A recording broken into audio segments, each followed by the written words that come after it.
what's up guys, David here, 1, 2, and 2, and it's list day. And as you know, it is day 2 of list week. And today we have the top 5 cards I think that can come off the ban list that would actually probably see some play, that aren't just going to come off and do nothing. These are impactual unbans, but not broken unbans, if that makes any sense. Basically, the rules are, if it would get unbanned, it would actually have to see some play and be kind of influential to the format in some way, but it's not going to break it like Snatch Steal, you know what I mean? Like, something that's useful to be taken off the ban list. So let's get to it! First up is Tribe Infecting Virus. This level 4 water aqua monster says you can discard 1 card to declare 1 type of monster. Destroy all face-up monsters on the field of that type. So your opponent's playing a deck that's based around an archetype. A lot of times that means every monster in the deck is probably the same type, or like with the Cosmos, there's like 2 sections. Psychics and Machines. Meaning this is a really solid, decent little side deck against decks that might not deal with your old mass destruction as well as some other decks might. Is it going to break the format? I don't think so. I think it can most certainly come off the ban list, and it would probably see some play, especially in Mermails, because the Atlanteans would get their effects off, I'm pretty sure, if they're activated by this, right? But regardless, Mermails would run this card. They're an OTK deck that has some wombo combos going on for it, so this thing is right up their alley. Nuke the board, swing for game with MacLeod. It'd be nice. Shuret, Strategist of the Necrose. Basically, this one is Necrose in theme Gishki, was it Vision? If you would ritual summon a Necrose monster, you can use this as the entire tribute. If this thing is tributed by a card effect, you can add 1 warrior type ritual monster from your deck to your hand. This thing is awesome and pretty much makes sure that the Necrose deck doesn't just completely blow its entire load on one big play and lose all of its hand advantage by actually being able to recycle some of its resources, as well as using less resources in order to actually make that initial ritual summon. You can give us back as many preparation of rites as you want, but if you don't give us back Shrit, the deck just runs out of steam by turn 3. So it would be really, really cool to see this because Necrose is still super consistent. All it needs is a little bit more longevity and grind game, and you might actually have a solid rogue contender. So I think this would actually do something if it was at 1. Side note, I would also like to see Unicorn go to 2 and Brio go to 2, but that's just personal. I'm not going to make a big stink about that right now. 3 is Evil Swarm Exciton Knight, a brilliant, completely awesome rank 4 monster. Once per chain during your main phase or your opponent's battle phase, if your opponent controls more cards in their hand and in the field than you do, you can destroy all cards on the field except this one. And your opponent takes no further damage for the rest of the turn. Back in the day when you could make as many rank 4s as you want and everything floated, this thing was really, really broke. But nowadays with link monsters, you're running the risk of having to link first and then blowing up your own link monster, or just making this and not being able to go any further and blowing up the field. So this thing, with Rule 4, does get nerfed a little bit. But with decks like Spirals and Pendulum Magicians and everyone else just going absolutely ham, and the fact that Evenly Matched is super expensive, having a rank 4 toolbox version of Evenly Matched essentially would be just really, really nice. I think this could come off the list. Obviously, any deck that can make a rank 4 would totally run it, but I don't think it's going to break the format. It would just be a useful tool to have. I like me some Exciton Knight. Also, that once per chain thing, him being a quick effect, that's so good.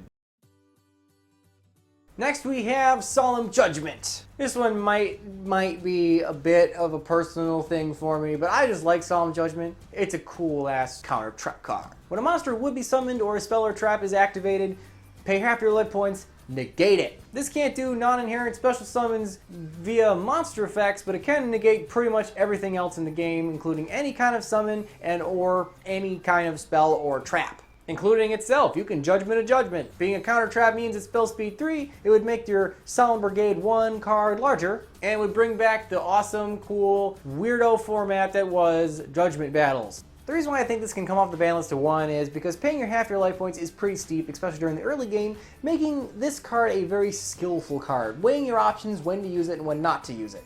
With all the hand traps in the game, it would be really cool if you could just, have one more source of negation.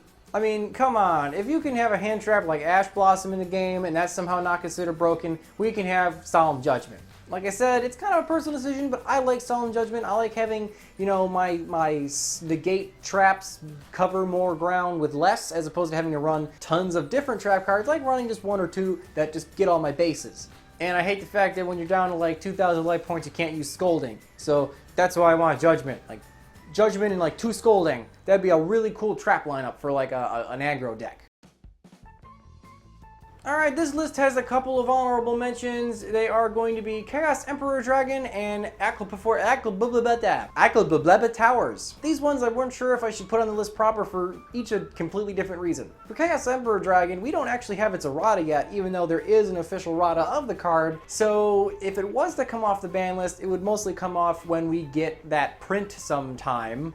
And, you know, I think Light Sworns would probably run it, or they most certainly could run it if they wanted to. Especially because the Twilight Sworns are darks. That wouldn't be too bad, would it? He's still a really good card. I really like the card, and it's powerful enough, even with its errata, to be an impactful card. But, I mean, it's an honorable mention because we don't have the errata, we don't have a print of it, so I don't think it's going to come off the list without that. So at the moment, I know it's not going to come off, so it's an honorable mention only. And then Towers is on there because Towers was banned at a time where we didn't have a ton of outs to it. I think the one I said yesterday with Moon Mirror Shield was one of your most solid one-card outs to the card. But now that we have the Kaijus, I think, you know, perhaps he could probably come back to one, give Clifford their boss monster back. I think it'd be fine. The reason why he's an honorable mention is because I don't know how impactful it'll be. I just think he probably should get mentioned because I'm pretty sure just blanketly, I think it just can come off. And number 1 is El Shadal Construct. This is a level 8 light fairy with 2800 attack and 2500 defense that reads, must first be fusion summoned. If this card is special summoned, you can send one Shadal monster from your deck to the graveyard, which is awesome, because if anyone knows how Shadals work, they do stuff when they get sent to the graveyard by card effect. So this automatically trips a Shadal of your choice, whether you want to draw a card, you want to add a card, whatever you want to do, pop a card, you name it. Construct lets you do that on summon. And it's also got that awesome battle ability at the start of the damage step. If this battles another special summon monster before damage calc, you can just auto kill that monster. So even if this thing slams into something stronger than it, you won't take any battle damage because it's before the damage step, and it just sends that thing right to the graveyard.